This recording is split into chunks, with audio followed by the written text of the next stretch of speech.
ও মা কেনেকে আছে কেনেকে আছে আৰু এটা আছিল নহয় ঘৰিয়ালটো মা হাতীটোক যে ভৰিখনত কামুৰি দিছে মামা মামা নাই শুনাচোন মোৰ কথাটো ঘৰিয়ালটো যে হাতীক ভৰিখনত কামুৰি দিছিল নমু পাপাই কি কৈছিল পিচি দিম সেইকাৰণে আমি এইটো মমো সেইকাৰণে আমি দুষ্ট খাম সেইকাৰণে আমি দুষ্ট কৰিলে নমু পাপাই কি ক'ব মমন খালে উই হৈ যায় পেটুত তুমি খাইছা নেকি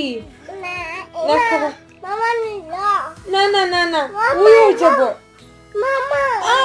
উই হৈ গ'ল মোৰ পেটত হৈছে হাই ফাই দিয়া আগতে